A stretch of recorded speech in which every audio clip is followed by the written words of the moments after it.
¿Qué tal? Buenas tardes. Es un gran gusto poder participar con ustedes hoy en este simposio Selam Uñapac que desde hace muchos años venimos llevando a cabo.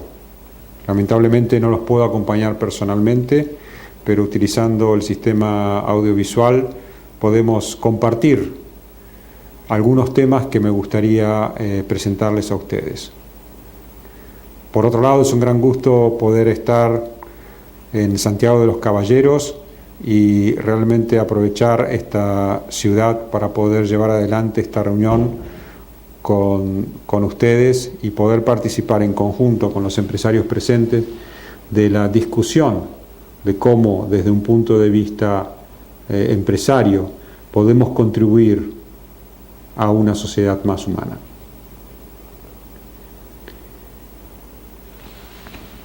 La empresa se desarrolló naturalmente con la división del trabajo. Una economía basada en una sofisticada división del trabajo necesita de la empresa y él o los empresarios o los emprendedores necesitan organizarse, coordinarse, inventar, tomar riesgos, etc. Esto ha llevado a un incremento tremendo de productividad y progreso en términos de civilización. En los últimos 200 años esto provocó un crecimiento económico sin precedentes que fue la base del impactante crecimiento de la población humana y en todo el mundo. Las empresas producen muchas de las condiciones importantes que contribuyen al bien común de la sociedad. Sus productos y servicios, los empleos que proveen y el excedente económico y social que ponen a disposición de la sociedad son fundamentales para la buena calidad de vida de una nación y de la humanidad como un todo. Las empresas son por consecuencia esenciales para el bien común de todas las sociedades y para el orden global como un todo. Logran su mejor contribución cuando a sus actividades se les permite estar orientadas hacia y ser totalmente respetuosas de la dignidad de las personas como fines en sí mismos, que son inteligentes, libres y partícipes socialmente. Esto es un párrafo extraído de la vocación del líder empresarial que hemos estado discutiendo en estos días en el Congreso y ahora en el simposio. Los dirigentes de empresa tienen una función vital e indispensable y su rol es esencialmente social. Deben responder a las necesidades del mundo mediante la creación y desarrollo de bienes que sean verdaderamente buenos y servicios que verdaderamente sirvan, teniendo en cuenta las necesidades especiales de los pobres. Deben organizar el trabajo bueno y productivo, respetando y fomentando la dignidad humana de los empleados y promoviendo el desarrollo integral de la persona humana. Deben crear riqueza sostenible, distribuyéndola de manera justa a los distintos stakeholders o a las distintas partes interesadas o relacionadas con la empresa. Los líderes de empresas, sin embargo, deben no solo respetar sus obligaciones legales y operar totalmente de acuerdo a las leyes y regulaciones imperantes. Deben respetar los estándares sociales y ecológicos mínimos y aceptar la competencia local e internacional. Pueden ir más allá y disponer recursos e innovación creativos para el servicio de los pobres al diseñar bienes y servicios para lo que se llama el billón del fondo. Al hacer esto, deben estar alertas a los peligros del consumismo, que es la reducción materialista de la persona humana. El Papa Juan Pablo II, hoy en día San Juan Pablo II, ya había prevenido en su encíclica Centésimos Annus sobre el peligro de reemplazar el socialismo materialista por simplemente un nuevo tipo de materialismo al rehusar la libertad y la dignidad humana. La sociedad rica o la sociedad consumista debe derrotar el marxismo sobre la base de puro materialismo al mostrar cómo una sociedad sustentada en el libre mercado puede alcanzar mayor satisfacción de las necesidades materiales humanas que el comunismo, mientras excluye de su misma manera valores espirituales. En realidad, mientras por un lado es verdad que este modelo social muestra el fracaso del marxismo para contribuir a una sociedad mejor y más humana, por el otro, en la medida en que niegue una existencia y un valor autónomos de la moralidad, la ley, la cultura y la religión, termina concordando con el marxismo, en el sentido en que reduce totalmente al hombre a las esferas de la economía y a la satisfacción de necesidades materiales. Esto está en capítulo 19 de Centésimos Annus. Hace muy poco participé en una reunión donde el Papa Francisco, en una reunión de justicia y paz, hablaba del reduccionismo antropológico y agrega entonces otra dimensión más. Él decía, cuando el hombre pierde su humanidad, ¿qué se espera? ¿Una política, una sociología, una atención al descarte? Se descarta lo que no sirve, porque el hombre no está en el centro, y cuando el hombre no está en el centro hay otra cosa que lo suplanta, y el hombre está al servicio de esa otra cosa. Los pobres deben ser vistos como seres humanos con necesidades sociales, culturales y religiosas, y no solo como consumidores de bienes materiales. Esto implica el rechazo a una mentalidad asistencialista simple que los degrada a meros objetos. Más bien deben ser vistos como productores o como empresarios. Solo si pueden tomar parte activa en la creación de riqueza, tanto en un empleo retribuido o como emprendedores, serán sujetos de una nueva economía inclusiva. La leal y justa distribución de riqueza empieza con la inclusión de los pobres en el proceso de producción y al darle acceso a la economía formal. Es una cuestión de dignidad del pobre el poder reconocer sus propios esfuerzos para superar su miseria. Iniciativas como las microfinanzas, los emprendimientos sociales, mutuales, etc., muestran que con un pequeño apoyo se puede hacer una gran diferencia. El medio ambiente y los recursos naturales de la creación están siendo sobreutilizados. Hay consenso en que si todos los habitantes de la Tierra tuvieran un estilo de vida como el de los países industrializados, habría un colapso en el ecosistema de nuestro planeta. Entonces, ¿cuál puede ser la solución? Debemos planteárnosla y debemos trabajar en esto. La erosión de los valores de modestia y moderación y la explosión del materialismo, el individualismo y el hiperconsumo es una innegable realidad y uno de los más importantes, si no el más importante factor detrás de la nueva idolatría del dinero, es la nueva idolatría del dinero. Sería demasiado simple, sin embargo, atribuir este fenómeno solo al actual sistema de mercado o al mayor poder del fuerte sobre el débil. Debemos buscar un poco más profundo cuál es el origen de este impacto que estemos teniendo hoy en día en las sociedades. La sustentabilidad comprende las tres dimensiones del desarrollo económico, social y ambiental. Estas tres dimensiones estructurales solo pueden tener sentido cuando son orientadas alrededor de la persona humana. Hay un creciente consenso que estas tres dimensiones, con el cuarto foco, la persona, deberían ser consideradas en cualquier negocio o empresa. UNIAPAC está totalmente convencida de que esto es lo que debemos hacer y debemos entonces encontrar cómo dignificamos a través del trabajo, dignificamos al hombre y hacemos que crezca humanamente. El perfil del empresario, emprendedor y dirigente comprometido debe ejercer un liderazgo congruente con nuestro pensamiento basado en principios y valores, donde el desarrollo de la dignidad del hombre a través de su trabajo es el fin último que perseguimos. Pensamos además que esta participación en la sociedad, buscando también el desarrollo de las personas que la componen, tiene un objetivo importante al tratar de ayudar a los más pobres. Es necesario establecer las condiciones básicas de negocios sustentables que permitan el desarrollo económico y social, por ende se pueden abocar a asistir a los más pobres en la sociedad. Debemos tener más empresas y líderes que generen trabajos mejores, permitiendo a sus colaboradores que no solo puedan ganar un sustento económico, pero que puedan también desarrollarse y crecer como personas. Esto se logra a través de capacitación, promoción, delegación de autoridad y dando buenos ejemplos que deben venir desde la cúpula de la empresa hacia abajo.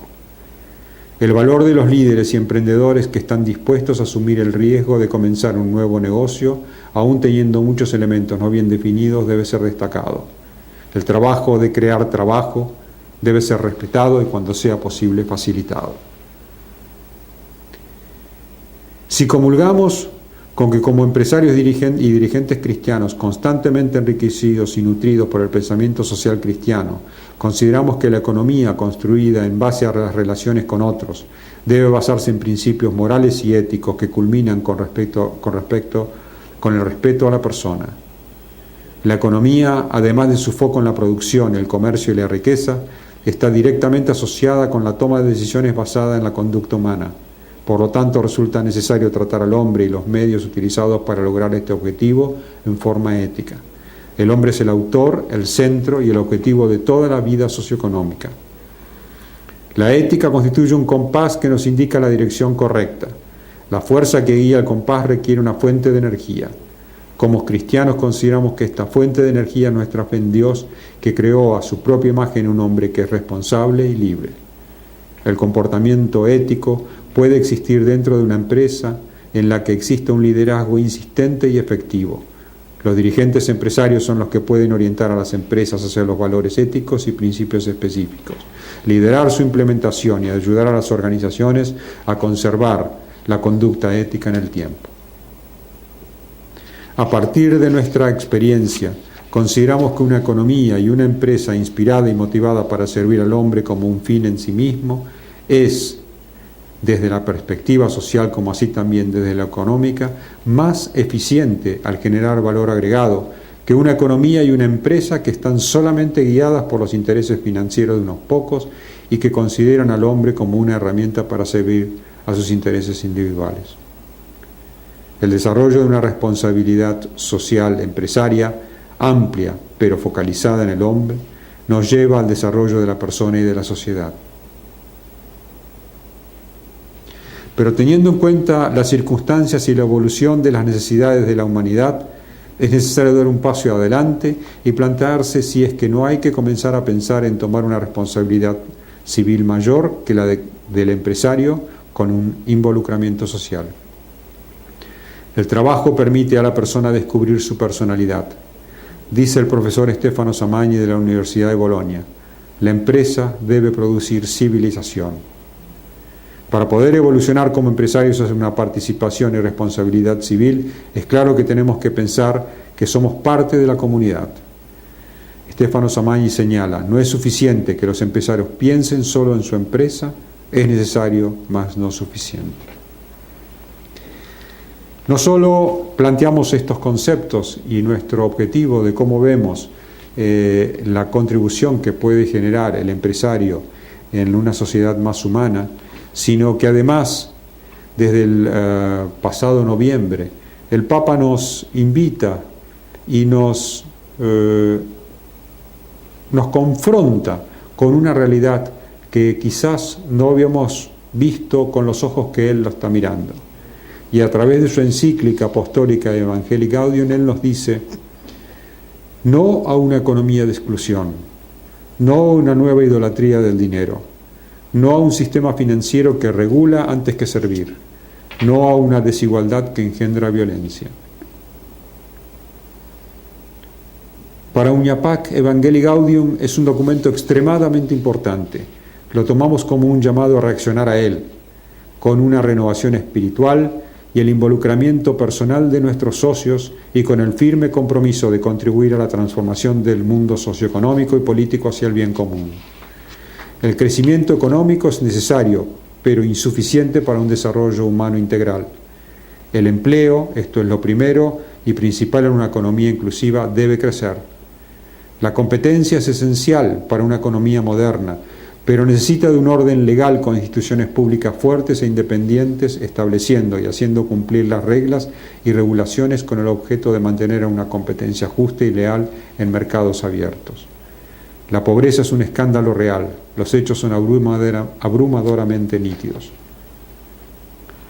La inequidad, sin dudas, ha crecido en muchos países, pero atribuir esto a una absoluta autonomía de los mercados no parece ser el análisis correcto. No hay un solo país en el mundo donde existe una absoluta autonomía de los mercados en la realidad. En promedio, alrededor del 40% del Producto Bruto Interno viene del sector público. En algunos países esta cifra es bien superior al 50%. Pero no cualquier Estado es un buen Estado. Bregamos por un Estado atlético, esbelto y focalizado en establecer reglas, un Estado fuerte capaz de hacerlas cumplir contra poderosos intereses especiales y efectivamente implementar acciones basadas en la subsidiariedad para ayudar a desarrollar a los pobres. La corrupción surge de las estructuras de pecado, llevando a equivocarse a muchos líderes empresarios, aun aquellos de buena voluntad. La amenaza más grande al bien común y a una más igualitaria distribución de la riqueza creada es la combinación del capitalismo de amigo y la administración autoritaria y corrupta. La educación es clave para el desarrollo de los pobres. Las experiencias en países más inclusivos, con una baja tasa de desempleo juvenil, como en Europa Central, nos demuestra que la cooperación bien organizada entre sectores públicos, privados y las instituciones de la sociedad civil dan mejor resultado. Los políticos son quienes deben poner en práctica el bien común. Esto no es suficiente, pero esto no es suficiente a apelar a su moral individual. Es la sociedad en su conjunto que colabora con los políticos en la búsqueda del bien común. La sociedad civil es un molde donde el mercado y el gobierno deben nutrirse con una orientación hacia el bien común. Es un grupo de asociaciones que realmente tiene muy en cuenta ese objetivo de buscar algo para los demás. Las mejores prácticas que se realizan en aquellos países con sistemas más equitativos de distribución de la riqueza, mercados de trabajo más inclusivos y exitosos en reducir la corrupción, promoviendo la buena administración, ha permitido que surjan empresas pequeñas y medianas, sanas y competitivas. La Iglesia, como una parte importante de la sociedad civil, no debe tener miedo de cooperar con líderes empresarios de fe cristiana y o buena voluntad y otros grupos de fuerzas de la sociedad civil y formar así alianzas para el bien común. Mientras el cuidado pastoral de los pobres es una prioridad bien entendida de la Iglesia, el cuidado y el diálogo con empresarios y emprendedores cristianos y de buena voluntad no puede ser descuidado. Debemos estar a la altura de los tiempos. En conjuntos, ustedes y nosotros tenemos un rol muy importante. Nos reclama que seamos idóneos. La pregunta es, ¿seremos capaces de hacerlo? Creo que podemos hacerlo. Estamos preparados. A lo largo de estos 2 días en los cuales hemos estado trabajando en conjunto, sin ninguna duda estamos llegando a conclusiones que vemos que podemos realizar desde las dos partes esfuerzos para lograr el objetivo principal, que es el desarrollo del hombre con dignidad. Trabajemos juntos con el resto de la sociedad para lograrlo. Sería maravilloso que en los próximos años podamos nutrirnos de toda la experiencia que surgirá de este simposio y también de aquellos programas y actividades que llevaremos adelante en conjunto. Nuevamente es un gran gusto estar con ustedes. Muchas gracias por haber participado hasta el día de hoy. Hasta luego.